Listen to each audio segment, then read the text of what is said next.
important issue. It happened that I serve in so many capacity trying to get a transport policy for this country. I think I was nominated about 3 times. But up to today that I'm talking to you, it still remains a document that is not being presented to the National Assembly for assent to the law. So that is why we always try to see that in the motor parks we don't allow overloading. Overloading is what I'm trying to tell the commercial, that is one of the causes of high rate of accident in our road. In the days before now, before you get a license, you must have to go a rigorous skill acquisition. But now you can get the license. The first of it is from the VIOs you can get. You have never even sit behind the steering. Well, you'll be passed and say that you are a licensed driver.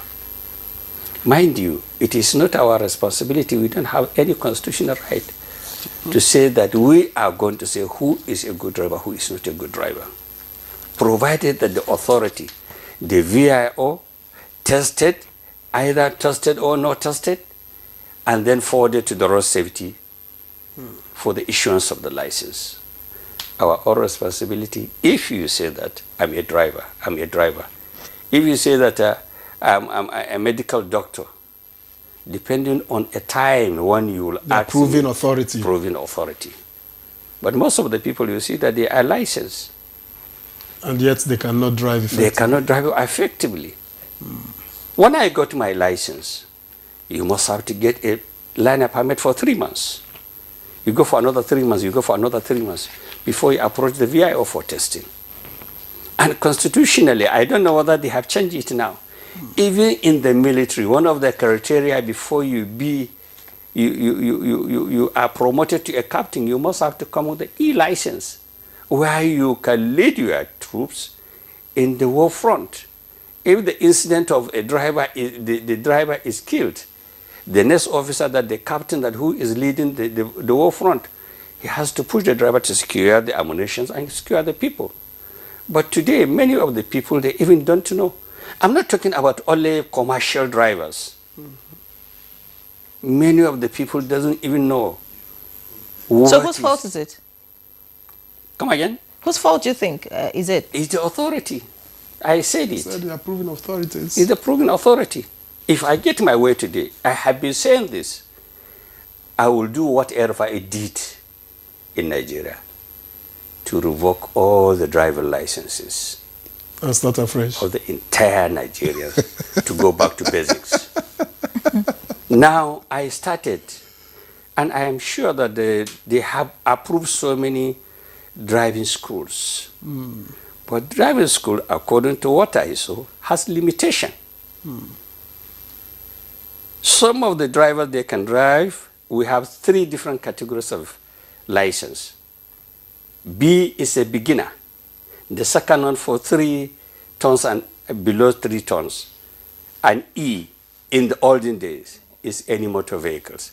But the driving school, they cannot train and certify the articulated drivers. I think that most of the contentious issues is about the heavy truck drivers. Which we dealt with here yesterday. In our roads. So I think that we must have to go back to basics. Okay. Truly, you cannot just call me a journalist simply because I used to see you in the television. I must have to go to the school and be trained for that. So that is one of the most important things.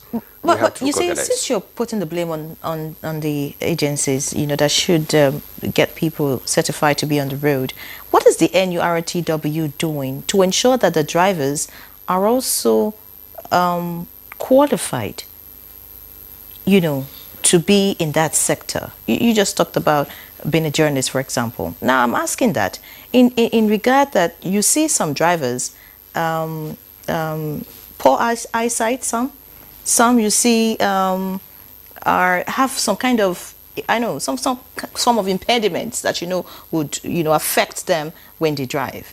You see around motor parks, you see alcoholics around, you see alcohol being sold and all of that. You see some drivers who, I mean, you don't regulate how they move. So, basically, to imbibe best practices. Exactly. So what do you do? What are you doing? Best practices? Let me go back to what I have earlier said. You see, the constitutional right for who is to control the motor park is local government. So NURTW has no business. No. We are all. But you collect levies. No. Imbibing best practices. I'm coming. We are tenants in the motor parks. We know our members. We know who is supposed to be a good driver. Let me give you an example. Most of the trailer drivers that you see, whether they are, forget about the stretchers, you can't be an articulated driver without spending more than 2 years for skill acquisition for that. And in the motor park, if you go to your car now, immediately you open the door, before you sit down, I know how the grade you will be as a driver. We have drivers who can sit down and drive. We have those who cannot even sit down rightly. Exactly. And the law says that if you cannot drive 10 minutes after 10, then you are not a good driver. Some people are driving with one hand. If you drive for one hand, no matter how long you stay, you are driving safely. If you are going back to the normal practice like this, if you cannot drive more than 150 kilometers, then you have to have a very much problem before you going back. 90% of the drivers cannot drive like this. And why this thing is more important, and we are training our members. And even sometimes that when we see somebody that is driving on the road, another driver is coming behind, and saw him maneuvering and even approaching another tarmac, we used to say that he is not a complete driver. When you are driving, look at including the commercial and this thing. Some people will be driving. When they come to drive, by the right hand, you see them, they come in like this. So that is one of these things. So the articulated vehicle are the most, we train the articulated vehicle, not to driving schools. We discussed articulated vehicles, yesterday for all the time that we spent here. We had road safety, we had VIO, we had Nupeng, so we had people here yesterday. But away from, not like safety doesn't matter, it matters more than anything else. But what has the surge in movement, how has it affected prices of transportation in the motor parks? You see, people are thinking about whenever there is an outcry of petroleum increase, they are expecting people to reduce the price. The commercial can be witness. The law says that any brand new vehicle that's being used for transportation of passengers, after 4 years, that vehicle is not qualified to be a passenger vehicle again.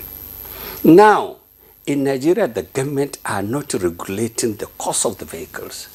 Now, a highest that you can buy 20 years back, 6,000 naira, now is 42 million. 42 million, tell me how will you recoup that money with what you are charging, plus the high rate of fueling, the input and other is the wear and tear of this vehicle. Can you do it? So that is why that majority of the vehicle that you are seeing on our road, they are the vehicle that being used for over 20 years somewhere. Let me give you an example. I bought a Mac, and I was tested that it's a roadworthy vehicle. When I checked the engine to see the manufacturing day, I discovered that it was manufactured in 1965. Believe me, honestly. And it's still working in Abuja. Nobody even cares about the manufacturing time. And wear and tear, no matter what, even if it is parked somewhere. By this period of time, I'm sure that everything is decaying. So I think that all this thing is depending about compromising some of this thing. We are not happy. Many people are dying. As I'm talking to you, I'm sure, and I have no doubt, every 1 minute somebody is dying in the road traffic accidents. But what I asked is the cost of transportation. How has the preparation for Eid affected prices at the motor parks? Thank you. He has already said it earlier. He couldn't have said that because... I'm coming. He said it. They know that in a festivities period, sometimes people are moving this side. Mm-hmm. And the other one, maybe in Christmas, is going this side. Mm-hmm. Don't forget that if you move this side, you will come back empty. Why? This Salah period, nobody is coming back to the south again. Exactly. Mm. Nobody is coming to the south again. Go there, go to Lagos and you see a lot of people. Some people are even going through the unarticulated vehicle in a very hasty way. They are coming, they are eager, they are too inquisitive to go and see their loved ones. So they are going this side, and this side when you are coming back, you will see. Even the train, since day before yesterday, there was no ticket going to this side. But coming back from Kaduna, almost more than 3/4 is empty. So what's the impact of price? You must have to complement. You must have to increase the price and see how you are going to recover. So you double it so that you take both the to and fro. Of course, yes. All right.